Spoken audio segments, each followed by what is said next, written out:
Oh, it's been a long day. It's hot. It's like 90 degrees out right now. Look at the beautiful H2R.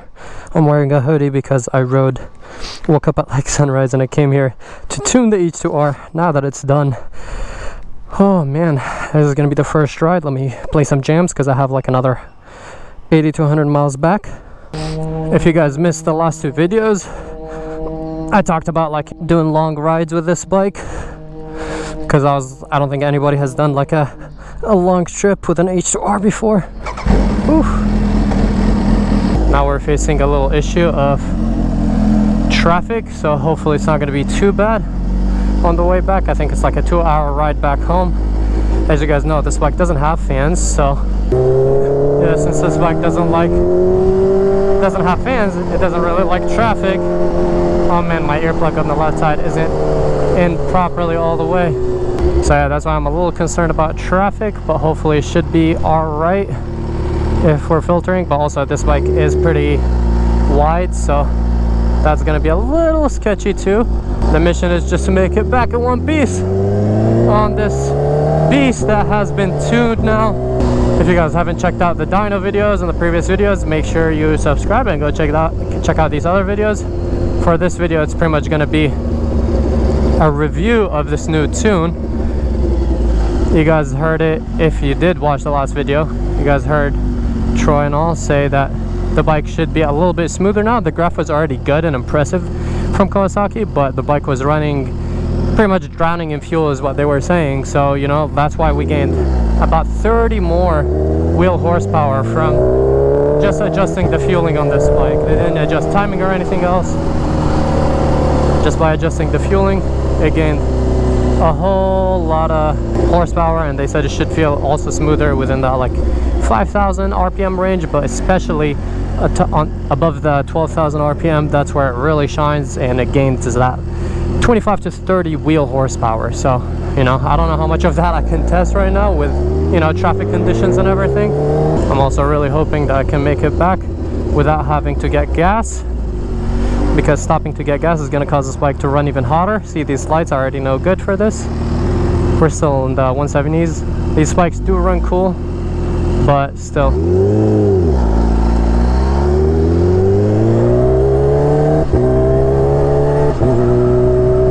The bike definitely feels very smooth.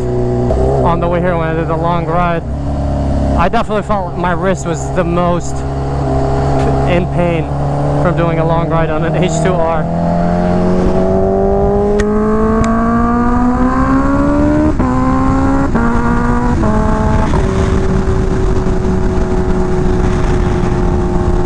Feels really good and solid.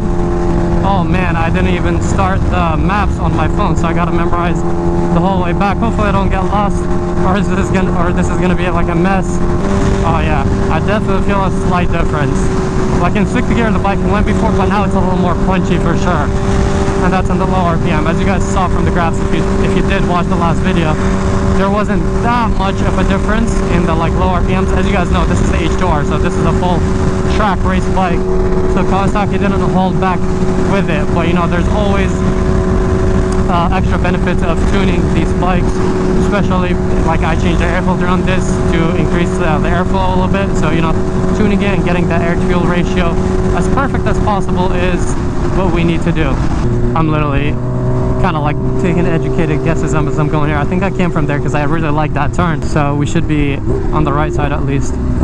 The shifting feels a bit smoother. I don't know if that's just placebo, because you know, in my head I'm like, oh, we tuned this bike, and usually like all that stuff happens when you tune these bikes, especially like the BMWs and a lot of these bikes. That's why I always recommend tuning. It's not only just to gain power, it usually smoothens out the bike, and just the ride itself becomes a lot smoother. Sometimes the shifting is faster.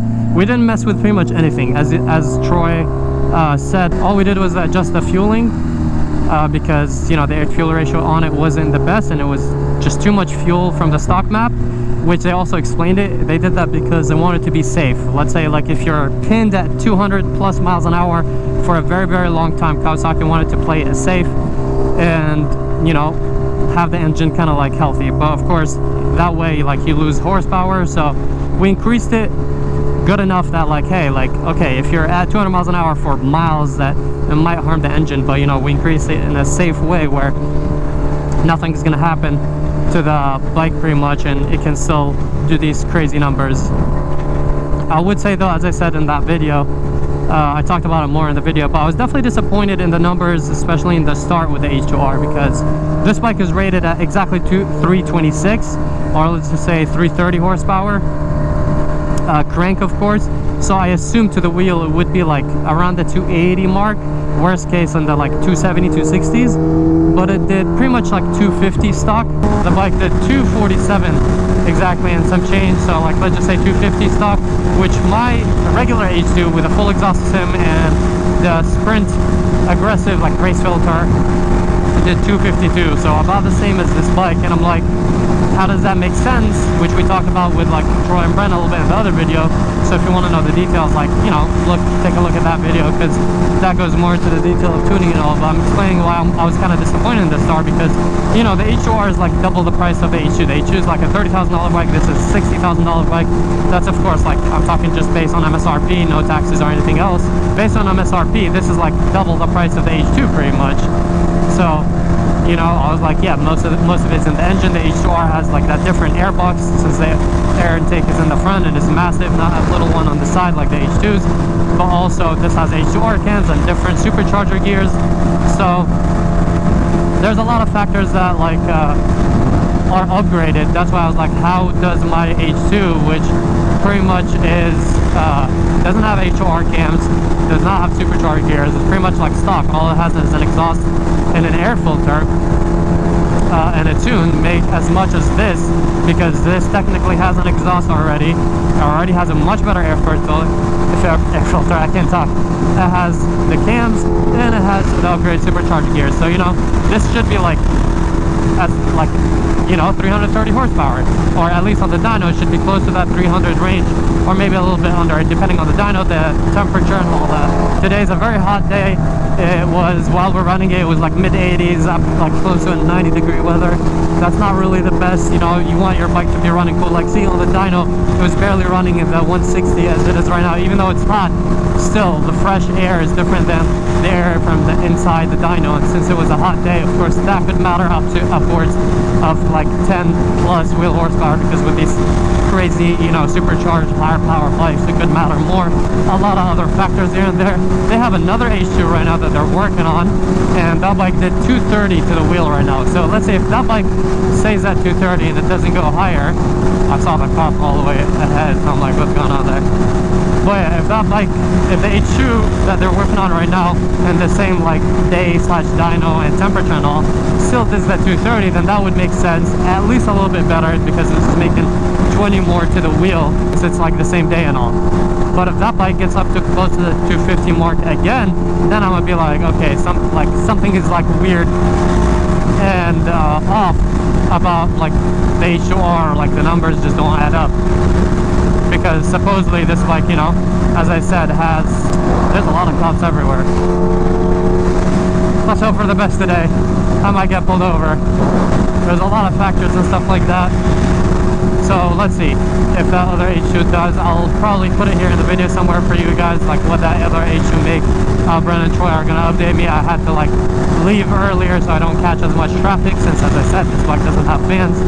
So I'm trying to avoid as much traffic as possible. It's crazy power. It's like the most powerful bike I have, still even over my H2 by like 25-ish wheel horsepower, which is a big change, especially because the H2R is a lot lighter.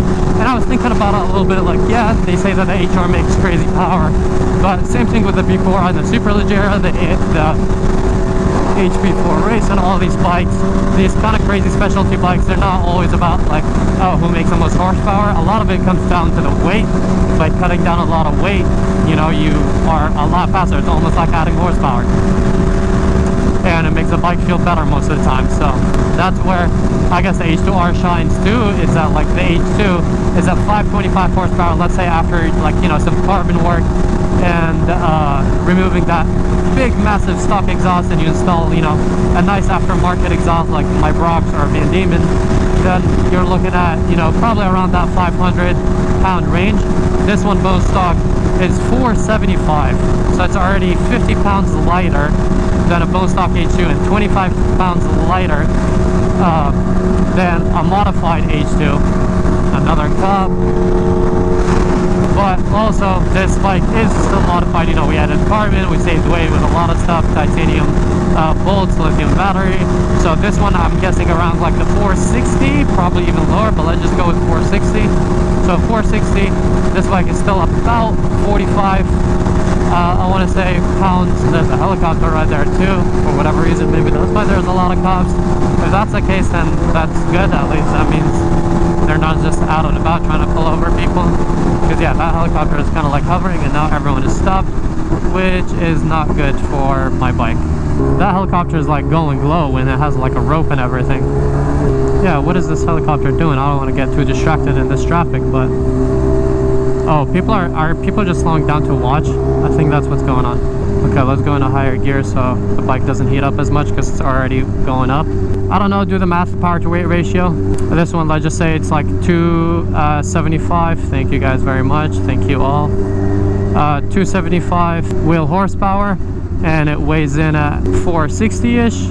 Sorry, my train of thought is going to be a lot worse now because I'm like trying to focus on the cars in case someone like tries to cut in front of me, or you know, whatever happens in this traffic, because this is not good. We're going very, very slow and I don't like it. I'm in 4th gear going like 30 miles an hour because I don't want this bike to run hot if I'm like higher in the RPM, and I don't want to go too fast in case a car cuts in front of me. But yeah, the power to weight ratio definitely like is crazy in comparison to the regular H2, but still, like, you know, people build these H2s, and I've seen H2s on the dyno that are on like the same gas 91 pump that we have here, and they've made like 300 to the wheel horsepower. Now I have heard a lot of stories about these bikes not being as reliable, and like they have more issues with it, which Troy did mention a little bit. There's like, you can push these bikes more, but that's when you get unreliability issues. This bike was designed to be on the track, you know, on the throttle a lot, so you know what I mean, if you're beating on it, it can take that beating. I guess the more you try to squeeze out like with that power, the more unreliable it gets, and more parts start to wear down faster and break. We increased it enough where like we adjusted the fuel, but we weren't trying to squeeze like crazy amount of power out of it and have it, you know, become unreliable and stuff like that.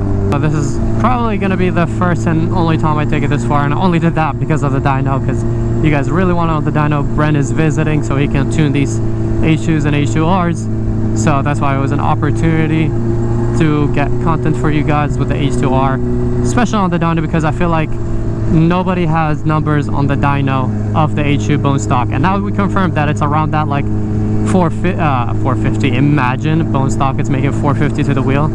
That's literally like unrideable at that point. I would like to try though. Around that 250 range, which is honestly not that impressive, but at least we know that by adjusting the fuel you can gain like 20 to 30 wheel horsepower, and be realistically, now we're at like closer to that 330 horsepower crank, which is kind of impressive. I wonder if like all the H2 numbers are messed up, because you guys remember when I raced, if you haven't seen that video, make sure you check it out. When we raced this one against the Tessie H2, that Tessie H2 had I believe supercharger gears and a full exhaust system, and of course like an air intake or like a proper upgraded air filter. And the H2R, like pretty much like it was a good run, but like the H2R took it without struggling too much. You know, as soon as like the power got put down, the H2R just came right past the Tessie H2, and that bike is supposedly at 290 to 300 horsepower. So I don't know, it's a little confusing. The main explanation that I have is that the dyno that we did all this stuff on is like a lower reading dyno, which is what they said. It was like a little stingy. So, and of course the heat, which matters a lot. At least we kind of know like a baseline of like what the H2R does, and now that like the fueling on it is adjusted with my upgraded air filter, it's at that 330 horsepower mark that it claims. But yeah, I definitely expected higher numbers, 100%. I wouldn't lie to you guys and say that like I was extremely happy with the outcome, but I was definitely happy with what Troy and Brent did, which is, you know, like actually like correct the fueling, have the bike running better, smoother. You guys saw the curve, it runs a lot better, especially like up top.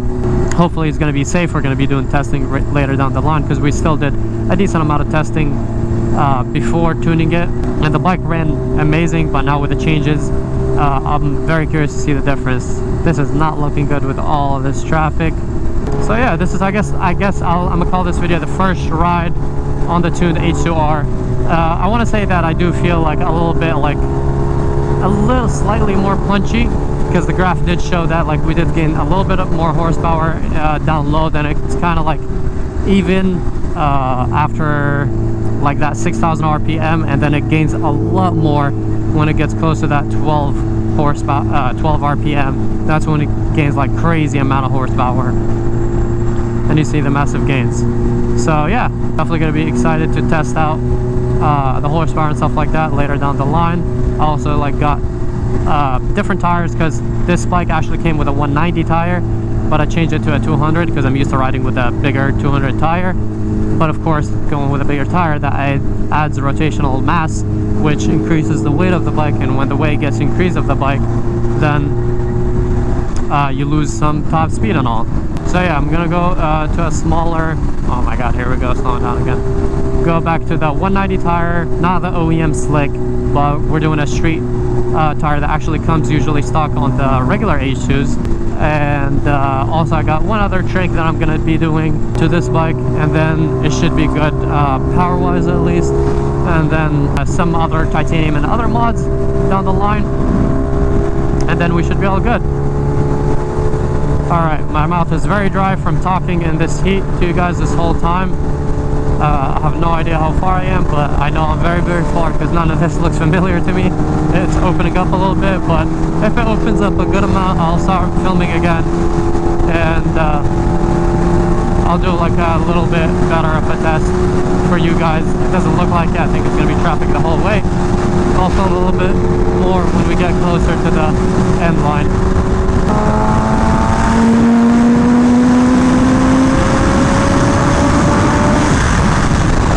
Just a little 6-gear pull. We didn't get to those like high RPM, so you know, you can't tell much, but definitely I feel like the bike, when I get on it, it has a little bit more of a punch, especially around these RPMs. But you know, the main benefit again is up top. The bike was already smooth before. I think it's a bit better when you're getting on the throttle now. So yeah, that's so far like what I can tell with it. And hopefully either in a different video or possibly later in this video, if I can do it safely, we'll test out like higher RPMs and see how the bike does and how it feels. I already felt crazy before, and I don't even know how like much crazier it can get. So, and we ran out of gas, so we're stopping. I don't know where I am, but we're stopping here. Found this gas station right from the freeway, so that should be good. For whatever reason, Apple Pay wasn't working, but at least we found a gas station and we're fueling up. When the gas light comes on, you have a gallon left, which is definitely not going to be enough. I guess I had a decent amount left, because it only took 3.5 gallons. Better be safe than be stranded on the side of the road with an H2R. See where the temperature is at now since we're stopped. It's probably going to be pretty high. Yeah, 192. But we have gas, so I feel a lot better about that. Holy! Okay, that was enough of a test today. I don't know if it was my ear or something, but did you guys hear that supercharger? I felt like I'm gonna take off. What the? Okay, that was crazy. I don't even know what happened. That happened so fast. I'm still trying to like replay in my head and understand what just happened. But I swear I heard like you know, like I don't know, like a jet like spooling up to take off, but like really loud when I got up to those crazy numbers in the RPM. It's almost like my Plaid. The Tesla's 1,000 horsepower, but under 80 miles an hour, it doesn't unlock the full horsepower because it'll spin or whatever, so it has torque vectoring. And after 80 miles an hour, it's like unlocks the full 1,000, and it's another like hit. That's pretty much what this felt. It's like it kept going, and I feel like I was expecting it to smoothen out up top, but like it kind of like pulled even harder. That was definitely an experience, and I definitely feel the power difference now from that one little pull. But yeah, we're definitely gonna do a proper ride review of the tune at some point with the H2R, because, you know, as I said, there's a lot of traffic. We need somewhere like more safe or something like that, so we can test it out a little bit more. Just from that little pull and the experience, definitely this was worth it. Of course, getting all these videos on the dyno for you guys and all. This bike is nuts, man. That was also like a much needed break. I felt like I was, I don't know, in like just tunnel vision that whole ride back. Finished a full tank of gas on the H2R. Yeah, I think, I don't know, full tank for just going in 6th gear, like not speeding much at all. I think it'll give you like around 80 miles or so. Oh god, here we go again, more traffic. But yeah, I guess this will be the end of this video. I hope you guys enjoyed it. If you did, please drop a like and subscribe. We're getting very close to 1 million subs. I'm trying to grind out these H2R content for you guys, because, you know, like, who else makes H2R content? Plus, you guys really want them. So, you know, this is the world's most modified H2R. Probably with the world's first tuned H2R, especially the way we tuned it, because we didn't even have to take out the ECU for it. Please drop a like, and I'll catch you guys in the next one.